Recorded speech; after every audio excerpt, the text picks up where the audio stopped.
Saudara penonton, baru saja kita ikuti sholat Id bersama dan segera saja kita akan ikuti khotbah Idul Fitri yang nanti akan disampaikan oleh Profesor Dr.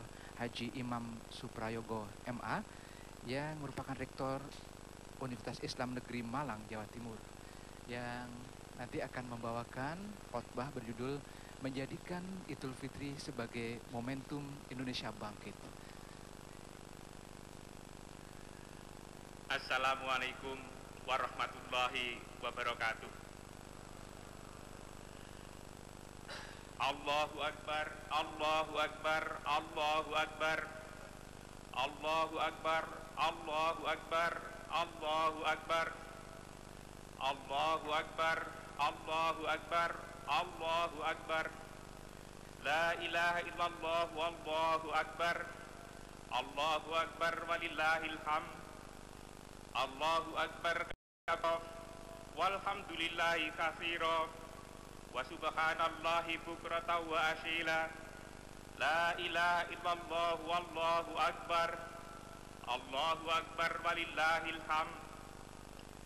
Alhamdulillah nahmaduhu wa nasta'inuhu wa nastaghfiruh wa na'udzu billahi min syururi anfusina wa min sayyiati a'malina. May yahdihillahu fala mudhillalah wa may yudlil fala hadiyalah. Asyhadu an la ilaha illallah wahdahu la syarikalah wa asyhadu anna Muhammadan abduhu wa rasuluh. Allahumma shalli wa sallim ala sayyidina Muhammad wa ala alihi wa sahbihi ajma'in wa tabi'in lahum bi ihsani ila yaumiddin. Amma ba'd. Fa ya ibadallah, usikum wa nafsi bi taqwallah faqad fazal muttaqun. Kaum muslimin dan muslimat yang berbahagia, pada pagi hari ini hati kita terpanggil untuk menyatakan rasa syukur kehadirat Allah atas segenap petunjuk, bimbingan dan karunia-Nya. Kita berhasil menyelesaikan ibadah puasa di bulan Ramadan yang pada hari ini kita akhiri dan kita sempurnakan dengan bersama-sama melaksanakan sholat Idul Fitri. Atas semua itu kita merasakan kebahagiaan yang mendalam, sekaligus penuh harap agar puasa dan semua rangkaian ibadah yang telah kita lakukan dengan khusyuk dan ikhlas diterima oleh Allah Subhanahu wa Ta'ala. Menurut ajaran Al-Quran, puasa merupakan bagian penting dari berbagai cara Allah membimbing umat manusia agar meraih derajat yang mulia, yaitu takwa.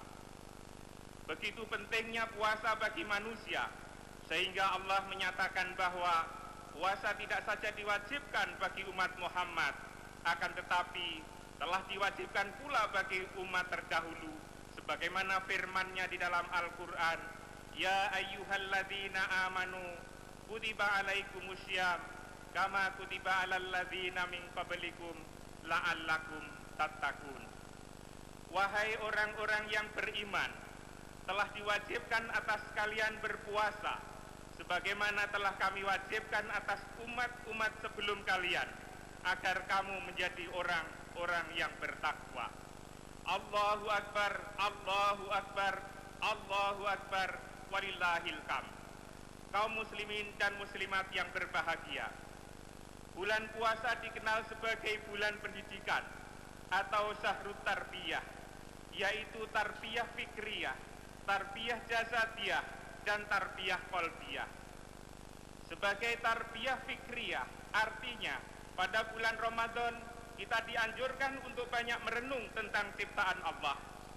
Tarbiyah jasadiyah artinya jasmani kita dilatih, selain harus hanya memilih makanan yang halal, tetapi juga hanya dibolehkan makan pada waktu-waktu tertentu saja, yaitu pada malam hari. Dan sebagai tarbiyah qalbiyah, maka kita dilatih pada bulan itu untuk banyak mengingat Allah, banyak berzikir, banyak menyebut asma Allah. Makna bulan Ramadan seperti itu adalah sangat relevan bagi bangsa Indonesia pada saat sekarang ini.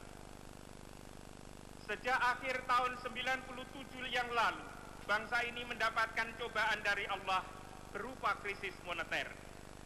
Berawal dari krisis itu, kemudian disusul oleh krisis-krisis lainnya, yaitu krisis politik, krisis ekonomi, krisis sosial, dan bahkan merambah pada krisis moral bangsa. Sebagai upaya keluar dari krisis itu, di bidang politik misalnya, setelah kekuasaan Orde Baru berakhir, telah beberapa kali dialami pergantian pimpinan nasional, dipilih secara demokratis. Hasilnya ternyata belum banyak menggembirakan. Pada setahun terakhir ini, kepala negara dan pemerintahan telah dipilih secara lebih demokratis melalui pilihan langsung oleh rakyat. Sungguh rakyat penuh harap dari pimpinan bangsa hasil pemilihan umum yang baru ini. Gambaran indah berupa bangsa Indonesia akan segera keluar dari berbagai krisis, terbayang pada pikiran dan perasaan seluruh rakyat. Akan tetapi, pemimpin baru yang dicintai dan menjadi tumpuan masyarakat itu ternyata diterpa oleh berbagai ujian yang amat berat. Ujian yang bertubi-tubi itu semuanya bersifat unpredictable. Betapa dahsyatnya musibah gelombang tsunami yang menewaskan ratusan ribu penduduk Aceh dan sekitarnya yang kita cintai. Belum kering air mata dan derita karena musibah itu, menyusul pula musibah gempa bumi Pulau Nias dan sekitarnya, yang juga memporak-porandakan kehidupan masyarakat di sana. Selain itu, secara susul menyusul musibah lain muncul, seperti kasus kelaparan, mewabahnya berbagai macam penyakit, seperti demam berdarah, polio, flu burung, banjir dan kekeringan di beberapa daerah. Bahkan sesuatu yang amat disesalkan, karena peristiwa itu sangat menyakitkan bagi siapapun, terjadi beberapa kali peledakan bom, termasuk yang masih segar pada ingatan kita, yaitu bom Bali 2. Masih tergolong musibah, muncul lagi keadaan yang menyusahkan, yaitu terjadi kenaikan harga minyak dunia yang kemudian mau tidak mau berpengaruh pada harga dalam negeri. Peristiwa yang sangat tidak menyenangkan ini tentu berpengaruh kuat pada kebijakan yang harus diambil oleh pemerintah berupa kenaikan harga BBM, yang hal itu pasti berakibat pada beban hidup masyarakat yang semakin berat. Alhamdulillah, kita bersyukur semua ujian itu dapat diatasi dengan kelebihan dan kekurangannya. Selain itu, kita seharusnya juga bersyukur dalam suasana berat itu telah berhasil dilakukan upaya-upaya perbaikan yang semakin tampak hasilnya, seperti penegakan hukum, pemberantasan korupsi, penyelesaian konflik, demokratisasi melalui pilkada, dan lain-lain. Allahu Akbar, Allahu Akbar, Allahu Akbar, walillahil hamd. Kaum muslimin dan muslimat yang berbahagia, berbagai peristiwa tidak menyenangkan yang terjadi sejak 7-8 tahun yang lalu itu, bagi kaum muslimin seharusnya mampu menempatkannya pada kerangka keimanan yang benar. Sebagai seorang muslim, seyogyanya selalu berkeyakinan bahwa musibah adalah sesuatu yang mungkin saja terjadi, kapan dan di mana saja. Musibah bagi kaum beriman seharusnya dipandang sebagai ujian dan karunia Allah yang patut dihayati makna dan tujuan di balik itu. Jika musibah demi musibah itu dipandang sebagai ujian, maka seharusnya melalui ujian itu dapat dilahirkan watak bangsa yang unggul, yaitu bangsa yang tahan uji. Sebab ternyata dalam pentas sejarah kehidupan manusia tidak terdapat sebuah bangsa pun yang luput dari cobaan Allah. Pertanyaannya adalah, mampukah bangsa ini menerima musibah itu dalam kerangka keimanan yang tepat, agar dengan musibah itu bangsa ini ke depan justru menjadi bangsa yang kukuh, besar, dan terhormat. Sebaliknya, kita tidak boleh keliru di dalam memaknai musibah itu. Misalnya, kita menghadapinya dengan cara selalu mengkambing hitamkan pihak lain, saling mencaci, mengolok, merendahkan, bahkan saling menjatuhkan. Cara-cara seperti itu, jika kita mampu melihatnya secara cermat, pada kenyataannya hanya akan menambah beban yang akhirnya akan diderita masyarakat luas dalam waktu yang lama. Sebagai contoh kecil, tatkala di rumah tangga terjadi kebakaran, maka seharusnya segeralah seluruh penghuni rumah tangga itu bersatu padu menyusun kekuatan untuk memadamkannya. Dengan demikian, kebakaran agar segera teratasi. Akan tetapi sebaliknya, jika kejadian itu malah menjadikan penghuni rumah tangga saling menyalahkan satu dengan lainnya, maka yang terjadi adalah permusuhan berkepanjangan, sementara problem utama yakni kebakaran tidak dapat segera diatasi. Contoh kecil ini jangan sampai menjadi citra bangsa ini tatkala menyelesaikan masalahnya. Sebagai kaum yang beriman, tatkala menghadapi musibah, kita dibimbing oleh Al-Quran dan hadis Nabi untuk membangun keyakinan yang benar. Sebagaimana difirmankan di dalam Al-Quran, ma asaba min musibatin illa biidznillah, wa may yu'min billah yahdi qalbahu, wallahu bikulli syai'in alim. Tidak ada suatu musibah pun terjadi kecuali dengan izin Allah. Dan barang siapa yang beriman kepada Allah, niscaya Allah akan memberi petunjuk kepada hatinya, dan Allah mengetahui segala sesuatu. Allahu Akbar, Allahu Akbar, Allahu Akbar, walillahil hamd. Kaum muslimin dan muslimat yang berbahagia, sebagai seorang muslim dalam membangun masyarakat, kita diingatkan pada kisah perjuangan Rasulullah Sallallahu Alaihi Wasallam. Kehadiran Muhammad ke muka bumi adalah dalam kerangka membangun kembali tatanan kehidupan yang damai, bermartabat, adil dan jujur di atas landasan tauhid yang kukuh dan akhlak mulia. Dalam tarikh Nabi digambarkan bahwa sebelum Muhammad diangkat sebagai Rasul, masyarakat Arab dikenal sebagai masyarakat jahiliyah. Masyarakat itu tidak mengenal Tuhan yang sesungguhnya.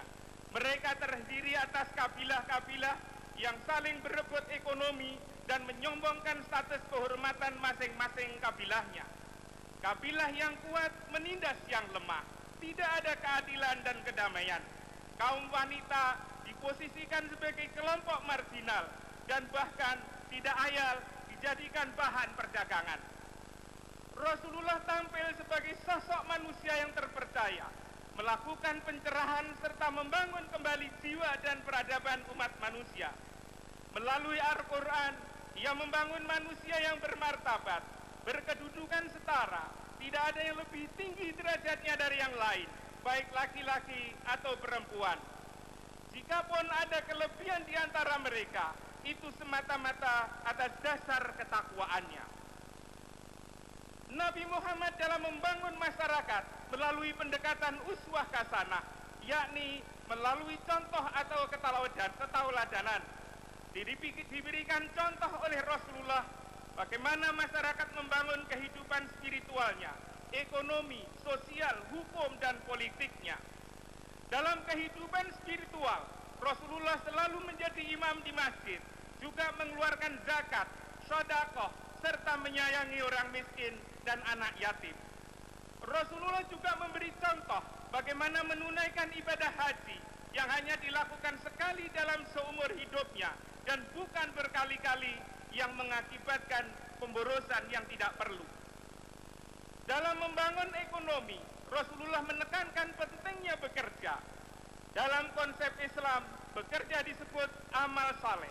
Kata amal soleh selalu disebut setelah kata iman. Iman dan amal soleh dalam Al-Quran selalu disebut secara berurutan. Hal itu menggambarkan betapa pentingnya kedua hal itu dijalankan bersamaan, di mana antara perbuatan batin dan zahir menyatu secara kukuh. Rasulullah sangat tidak menyukai orang yang bermalas-malas, tidak mau bekerja, apalagi kemudian untuk memenuhi kebutuhan hidupnya diperoleh hanya dari hasil meminta-minta.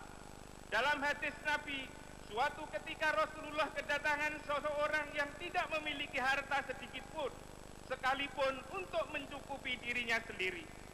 Rasulullah memberikannya kapak, agar dengan kapak itu ia mencari kayu bakar, agar kemudian dijual untuk mendapatkan uang guna mencukupi kebutuhannya.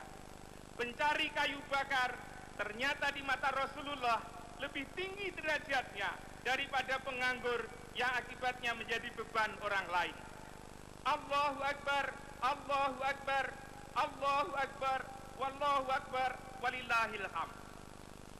Kaum muslimin dan muslimat yang berbahagia, menyadari persoalan bangsa yang pada saat ini sedang mendapatkan ujian berat dari Allah Subhanahu wa Ta'ala, serta memperhatikan bagaimana perjuangan Rasulullah dalam membangun masyarakat yang damai dan sejahtera, maka suasana Idul Fitri ini tepat kita gunakan sebagai momentum untuk membangun semangat Indonesia bangkit dalam menyongsong kehidupan yang lebih baik, lebih cerah dan menjanjikan.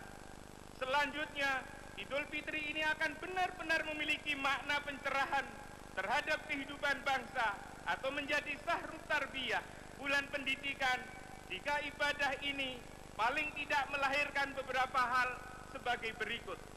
Pertama, puasa dan Idul Fitri yang kita rayakan hari ini seyogianya mampu melahirkan persepsi dan kesadaran yang tepat terhadap persoalan bangsa yang sesungguhnya. Persoalan bangsa Indonesia yang kita hadapi sekarang ini sesungguhnya bukanlah sebatas menyangkut kelemahan di bidang ekonomi atau apalagi sebatas kekurangan sembako, melainkan lebih mendasar dan luas dari itu. Membangun ekonomi adalah sangat penting, akan tetapi pemenuhan ekonomi bukanlah segala-galanya. Bangsa yang berperadaban tinggi selalu dibangun di atas dasar keyakinan, iman yang kukuh, jiwa yang kuat, spiritualitas yang dalam, ilmu yang luas, serta akhlak yang luhur. Keadaan ekonomi yang kurang baik di tengah-tengah negeri yang subur seperti Indonesia sesungguhnya merupakan akibat dari tipisnya iman, jiwa yang lemah, keterbatasan ilmu, dan rendahnya akhlak yang disandangnya. Betapa pentingnya aspek-aspek ini untuk membangun peradaban, maka ayat-ayat Al-Quranul Karim pada fase awal yang diterimakan kepada Rasulullah adalah menyangkut ilmu pengetahuan, yakni dalam bentuk perintah membaca, larangan berbuat angkara murka, dan sebaliknya beliau diperintah untuk membangun akhlak yang mulia. Kedua, puasa dan Idul Fitri harus mampu membangkitkan jiwa optimisme yang kuat terhadap kehidupan hari esok yang lebih baik. Akhir-akhir ini muncul suasana pesimisme yang berkelebihan terhadap keadaan negeri ini. Bangsa ini diberi identitas yang sedemikian rendah, seperti disebut sebagai bangsa yang terpuruk, bangsa korup, bangsa yang carut-marut, bangsa yang berada pada titik nadir, dan istilah-istilah lain yang kurang menguntungkan. Istilah-istilah seperti itu bisa jadi akan melahirkan mental bangsa yang inferior, tidak percaya diri, dan selalu berharap pada uluran pertolongan bangsa lain. Merendahkan identitas bangsa dengan cara seperti itu sesungguhnya tidak ada untungnya, apalagi jika dikaitkan dengan upaya menumbuh kembangkan kebanggaan anak bangsa ke depan. Bangsa Indonesia sesungguhnya tidak semalang itu. Sebaliknya, bangsa Indonesia ini adalah bangsa yang beruntung, memiliki tanah kepulauan yang luas lagi subur, samudera dan lautan yang luas, aneka tambang, serta jumlah penduduk yang besar. Semua itu adalah karunia Allah yang seharusnya disyukuri dan dijadikan modal untuk membangun kemakmuran bersama. Puasa dan Idul Fitri harus mampu menumbuh kembangkan sikap optimisme itu. Ketiga, puasa dan Idul Fitri agar bermakna terhadap upaya menjadikan Indonesia bangkit harus mampu melahirkan sikap solidaritas sosial atau kemauan berjuang dan berkorban yang tinggi. Membangun bangsa tidak akan berhasil jika tidak terdapat orang-orang yang rela berjuang dan berkorban. Sejarah bangsa ini membuktikan secara jelas tentang hal itu. Indonesia meraih kemerdekaan dari penjajah adalah sebagai buah dari adanya kesediaan para pejuang yang ikhlas mengorbankan apa saja yang ada pada mereka. Demikian pula Rasulullah Muhammad SAW tidak akan mampu mengubah masyarakat jahiliyah menjadi masyarakat madani yang damai dan berperadaban jika tidak ditempuh melalui perjuangan dan pengorbanan yang berat. Keempat, puasa dan hari raya Idul Fitri selayaknya melahirkan sifat-sifat profetik seperti sidik, amanah, tabligh, dan patonah. Sifat-sifat itu sangat diperlukan untuk membangun masyarakat yang lebih adil dan maju. Lebih dari itu, puasa dan Idul Fitri seharusnya berhasil melahirkan suasana batin yang pandai bersyukur, ikhlas, sabar, tawakal, dan istiqomah. Kelima, hal yang sangat penting lainnya adalah melalui puasa dan Idul Fitri ini mampu melahirkan pandangan tentang betapa pentingnya posisi pendidikan dalam membangun bangsa ke depan. Selanjutnya, berbicara tentang pendidikan tidak lepas dari peran-peran strategis wanita di tengah-tengah masyarakat. Dalam sebuah riwayat dikatakan bahwa sebuah bangsa akan baik jika para wanitanya mampu memposisikan diri secara benar dan tepat, yakni sebagai pendidik bangsa. Seorang ibu adalah laksana sebuah sekolah. Jika engkau mempersiapkannya dengan baik, berarti engkau mempersiapkan suatu bangsa yang tangguh dan kukuh. Jika cara pandang dan nilai-nilai Idul Fitri ini berhasil ditumbuh kembangkan, setidak-tidaknya oleh kita yang baru menjalankan ibadah ini, maka insya Allah akan berdampak pada kehidupan masyarakat secara luas. Selanjutnya, gerakan uswah hasanah sebagai pendekatan strategis yang telah dipilih oleh Rasulullah seharusnya dapat dikembangkan untuk membangun bangsa ini. Sebagai contoh sederhana, bagaimana para pedagang, petani, nelayan, pengrajin, dan buruh diberi bimbingan dan uswah hasanah agar mereka dapat mengembangkan diri secara maksimal. Bangsa ini kaya akan pemimpin, ulama, tokoh agama, cendekiawan, cerdik pandai, sarjana, dan sebagainya. Mereka sesungguhnya adalah pewaris para nabi yang memiliki tanggung jawab menjadi uswah hasanah atau sosok keteladanan.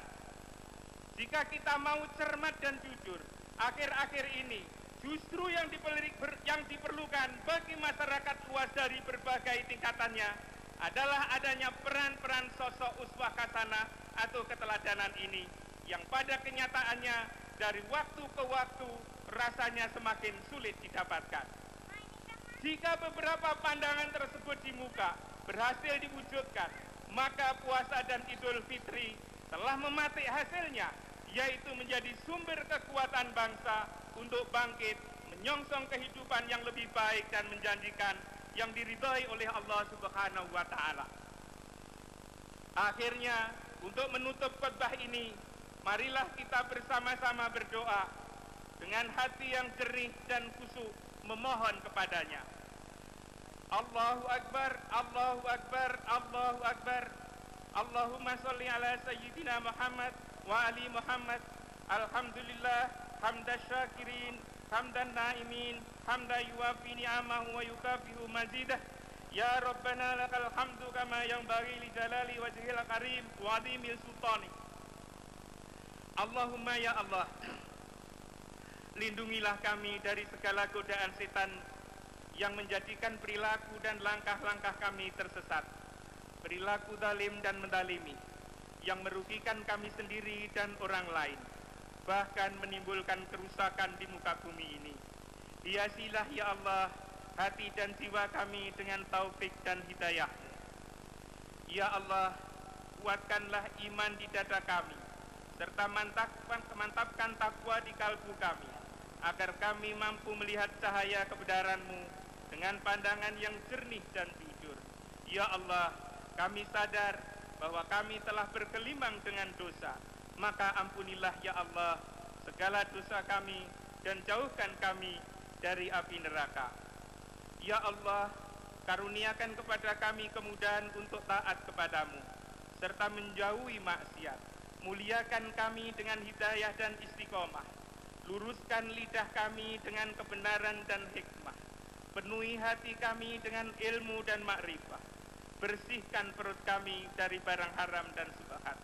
Tahanlah tangan kami dari kezaliman dan perampasan. Palingkan pandangan jiwa kami dari menuruti jalan kemaksiatan dan pengkhianatan. Palingkan pendengaran kami dari ucapan yang sia-sia dan umpatan. Ya Allah, karuniakan pada para ulama kami kesyuhudan dan nasihat. Karuniakan pada para pemuda kami rasa penyesalan dan taubat atas dosa-dosa. Karuniakan pada para wanita di antara kami rasa malu dan mempertahankan kesucian. Karuniakan pada orang kaya kemurahan hati kepada orang miskin. Karuniakan ya Allah kepada pemimpin bangsa ini kesabaran, keikhlasan, keadilan, rasa kasih sayang dan keteguhan untuk berjuang membahagiakan dan mensejahterakan seluruh rakyat. Juga karuniakan ya Allah kepada mereka dan kepada kami semua kejujuran dan keluhuran akhlak. Ya Allah, berkatilah bangsa kami ini dengan kasih sayang-Mu yang sempurna. Rabbana atina fid dunya hasanah wa fil akhirati hasanah wa qina adzabannar. Wa sallallahu ala khairi khalqihi Muhammadin wa ali Muhammad fi kulli am wa antum bi khair. Wassalamualaikum warahmatullahi wabarakatuh. Waalaikumsalam warahmatullahi wabarakatuh.